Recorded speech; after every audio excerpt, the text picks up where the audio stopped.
ऐसे व्यक्तियों को बायोमेट्रिक ऑपरेटर बना के परीक्षा केंद्रों में भेजा गया, जो कि परीक्षा माफियाओं के साथ लगातार संपर्क में थे, सुविधा उनकी प्रकाश में थे। तीसरा, जो बिहार लोक सेवा आयोग का एग्रीमेंट हुआ नेशनल साई एजुकेट के साथ, उसमें ये एक क्लॉज था, प्रावधान था, जो भी कर्मी बायोमेट्रिक या जैमर का काम करेंगे, जैमर की कंपनी अलग थी, SSBCI लिमिटेड थी, उनको ये डिक्लेयर करना था कि कोई भी कर्मी जो उनका निकटतम संबंधी जो है वो इस परीक्षा में खुद कैंडिडेट नहीं। ये इकरारनामा की शर्त है। उसके बावजूद भी जो हमने 35 अभियुक्त पकड़े हैं, इस लगभग अगर परीक्षार्थियों को छोड़ दें तो बाकी जो इलेक्ट्रिसिटी कोऑर्डिनेटर हैं या बायोमेट्रिक ऑपरेटर हैं, लगभग 80% लोग खुद इस परीक्षा के परीक्षार्थी थे। नमस्कार, आप देखना शुरू कर चुके हैं लाइव सिटीज को। मेरा नाम शेख है। बीपीएससी के द्वारा 2 परीक्षाएं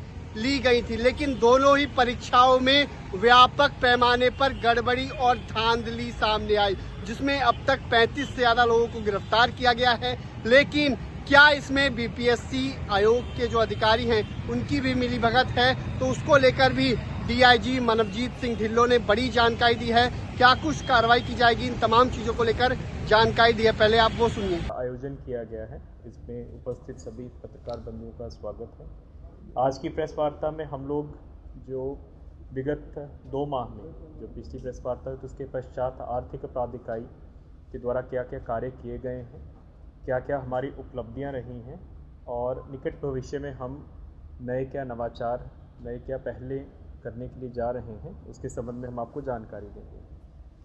सबसे पहले आपको जानकारी हम लोग देंगे जो बिहार लोक सेवा आयोग की 2 परीक्षाएं, जिनका अनुसंधान की जिम्मेवारी आर्थिक अपराध इकाई को दी गई है, क्योंकि आप लोग सभी अवगत हैं कि विगत कुछ वर्षों से जो आयोगों के द्वारा विभिन्न प्रतियोगिता परीक्षा में जो भी धांधलियाँ हुई हैं या लीक हुए हैं,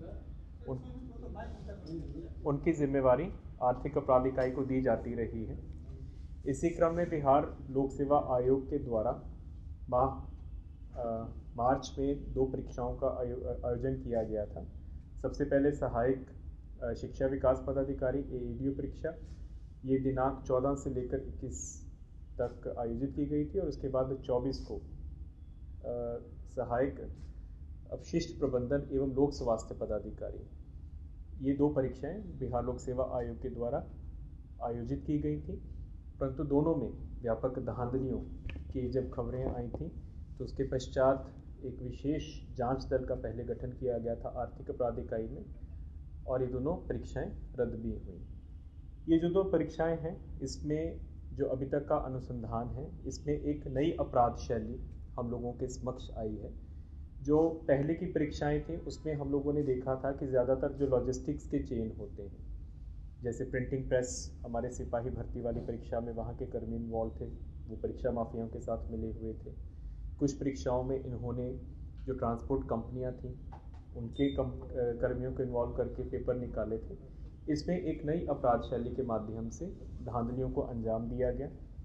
इसमें जो बायोमेट्रिक कंपनी, जिसके साथ बिहार लोक सेवा आयोग का इकरारनामा हुआ था बायोमेट्रिक वेरिफिकेशन के लिए, और इन दोनों परीक्षाओं में एक ही बायोमेट्रिक कंपनी थी, messrs Sai educate private limited करके, जो कि जयपुर राजस्थान बेस्ड है। इसके निचले कर्मियों के नहीं, बल्कि बहुत ऊपर तक जो इनके ज़िला कोऑर्डिनेटर थे, इनके जो ज़िला सुपरवाइज़र थे, उनकी एक्टिव संलिप्तता से ये जो परीक्षाएं हैं, इन दोनों में धांधली हुई। इस क्रम में पहले तो एक केस दर्ज हुआ था मुंगेर में, उसके बाद जैसे जैसे परीक्षाएं आगे बढ़ी तो कुल 8 केस दर्ज हुए, जिसमें से 5 केसेस का अनुसंधान आर्थिक अपराध इकाई के द्वारा AADO परीक्षा में, और जो अपशिष्ट प्रबंधन की परीक्षा है, इसमें 1 केस का अनुसंधान, उसमें एक ही केस प्रतिवेदित हुआ श्री कृष्णपुर थाना में, जिसका हम लोग अनुसंधान कर रहे हैं। जो AADO परीक्षा के संबंधित केसेस दर्ज हुए हैं 5, ये मुंगेर ज़िला, हाजीपुर ज़िला, बेगूसराय ज़िला, नालंदा ज़िला और नवादा ज़िला से संबंधित हैं, और इसमें अभी तक कुल मिला के 35 अभियुक्तों को गिरफ्तार करके न्यायिक हिरासत में भेजा गया है। और जो सहायक लोक स्वास्थ्य एवं अपशिष्ट प्रबंधन की परीक्षा जो केस हुआ था श्री कृष्णपुरी थाना में, उसमें 2 अभियुक्तों को अभी तक गिरफ्तार करके जेल भेजा गया है। इसमें जो अपराध शैली ये रही कि जो Messrs Sai educate private limited के साथ इकरारनामा हुआ था, उसकी शर्तों का व्यापक उल्लंघन हुआ। पहली शर्त ये थी कि जितने भी बायोमेट्रिक कर्मी हैं उनका प्रॉपर बैकग्राउंड चेक करके ही उनको नियोजित किया जाए, क्योंकि कोई क्रिमिनल हिस्ट्री है कि नहीं है। इसका उल्लंघन हुआ। उसका उदाहरण ये है कि जो मुंगेर मुफस्सिल थाना में इनके 2 सिटी कोऑर्डिनेटर्स पकड़े गए, सेक्टर सुपरवाइजर जो आगे सुपरवाइजर्स भी थे, वो पूर्व में गर्दनी बाग में जो सिपाही भर्ती की परीक्षा के फिजिकल एग्जामिनेशन के क्रम में जो स्कॉलर्स पकड़े गए थे और जो फर्जी दौड़ाक पकड़े गए थे, उनमें वो नेम्ड एक्यूज थे और उनमें से एक के ऊपर गिरफ्तारी भी हुई थी। इसकी जांच अवश्य करनी चाहिए थी कंपनी के द्वारा, उनके द्वारा नहीं की गई। इकरारनामा में जो कंपनी के साथ हुआ था उसमें रैंडमाइजेशन का प्रावधान था। जैसे कि आप सभी जानते हैं कि इलेक्शंस के टाइम पे रैंडमाइजेशन होता है, इसी प्रकार केंद्राधीक्षकों का वीक्षकों का रैंडमाइजेशन होता है।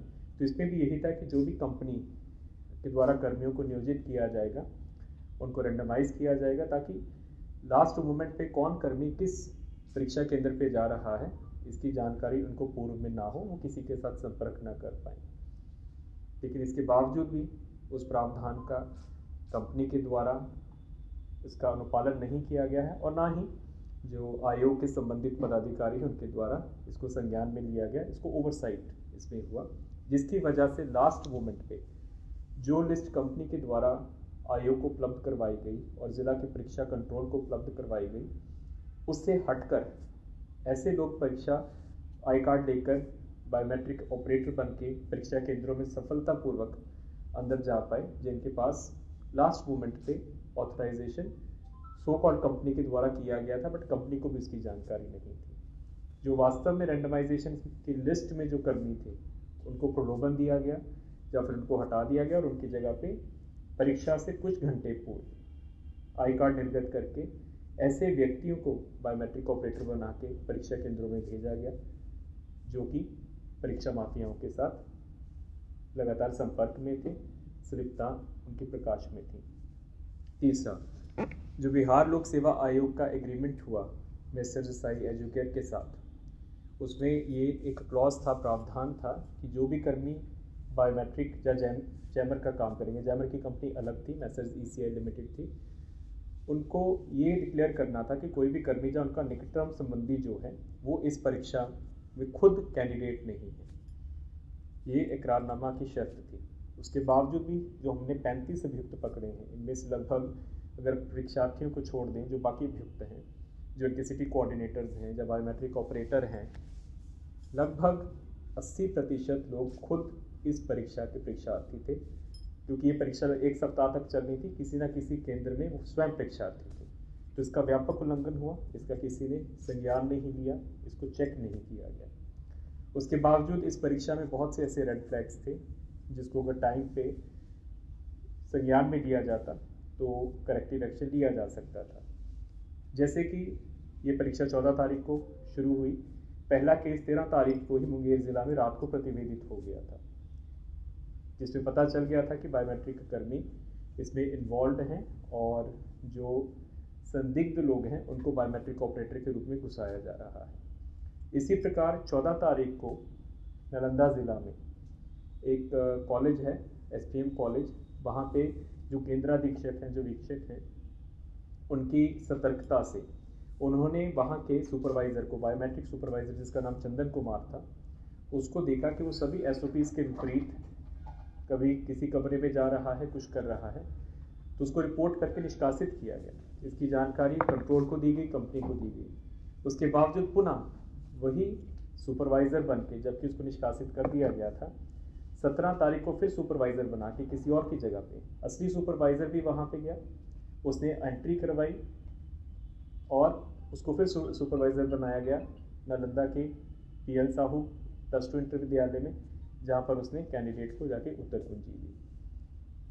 तो ये सब मामले अभी तक के अनुसंधान में प्रकाश में आए हैं।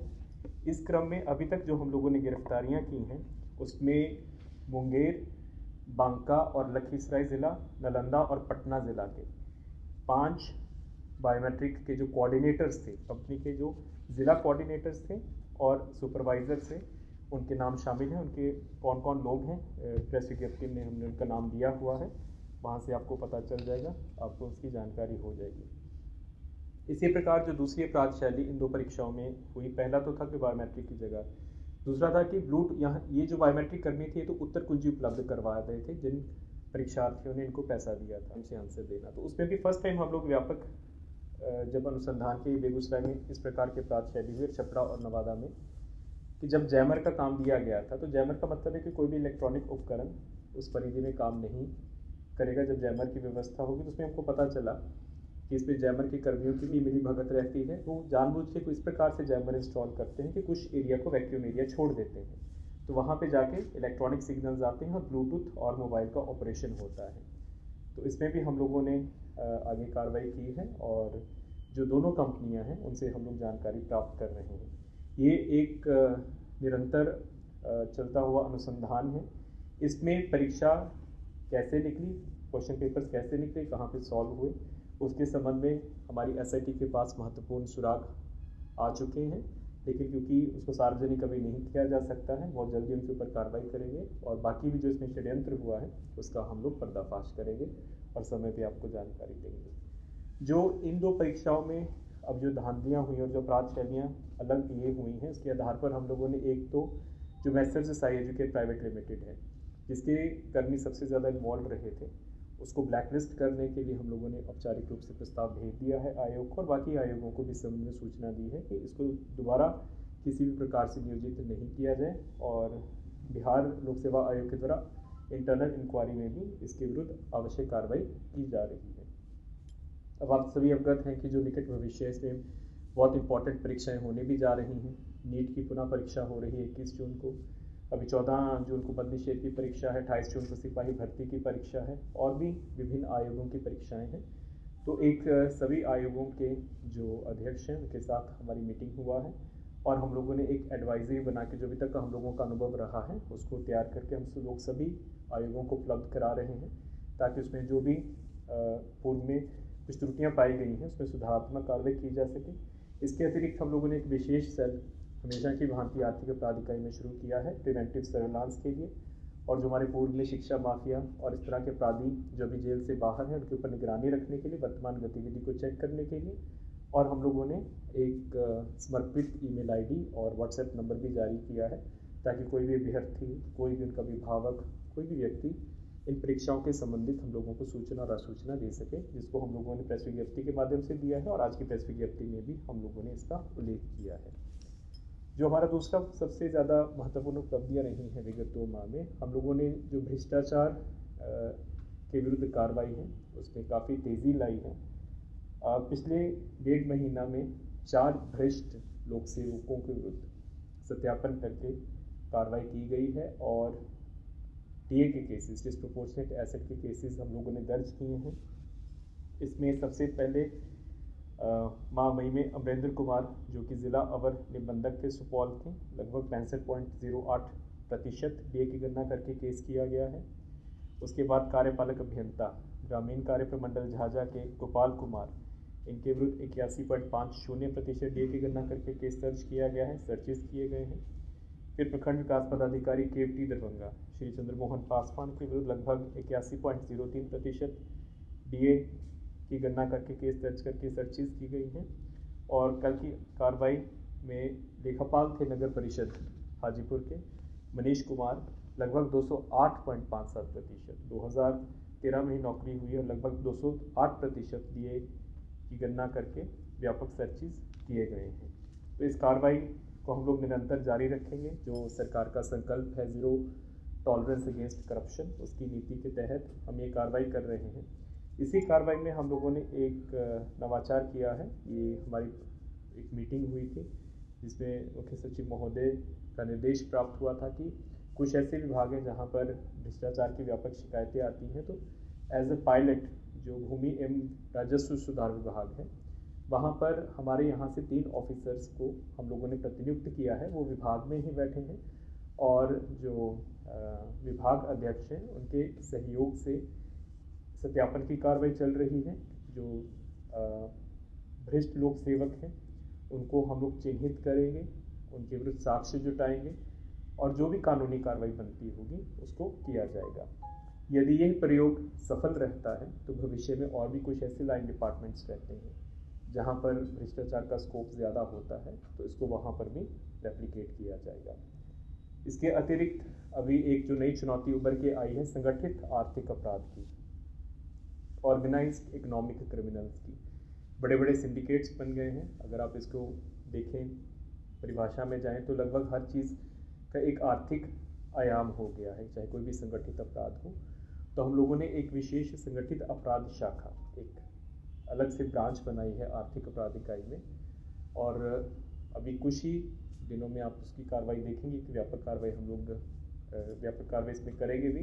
पहले हम लोग इंडिविजुअल्स को टारगेट करते थे, अब हम लोग इंडिविजुअल्स के अतिरिक्त हम लोग STF और अन्य जो भी हमारे सिस्टर ब्रांचेस है, जैसे स्पेशल ब्रांच हो गया जो सूचना एकत्रित करते हैं, सभी से हम लोग इन्फॉर्मेशन लेके पूरे सिंडिकेट को मैप कर रहे हैं कि उनके साथ और कौन कौन से ऐसे अपराध कर्मी हैं जो इस ग्रुप के साथ जुड़े हुए हैं, ताकि पूरे ग्रुप को एक साथ टारगेट किया जाए।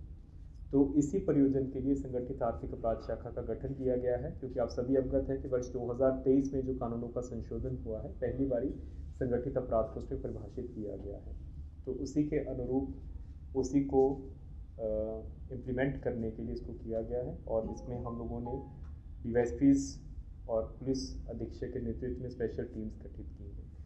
अभी जो चाहे भू माफिया हैं, चाहे बालू माफिया हैं, चाहे किसी प्रकार का जो आर्थिक अपराध करते हैं, और उसके बाद उन्होंने not as an individual but as a group जो उन्होंने अपराध जनित संपत्ति भी एकत्रित की है, ये अपराध जो संगठित अपराध शाखा है उसका भी आकलन करेगी, और उसकी अटैचमेंट के लिए फिर जो भी आगे की कार्रवाई है, चाहे 107 BNSS में कोर्ट से करानी है, चाहे प्रिवेंशन ऑफ करप्शन एक्ट में विजिलेंस से करवानी है, चाहे PMLA में ED से करवानी है, ये उसमें समन्वय स्थापित करेगी और अवश्य कार्रवाई करेगी।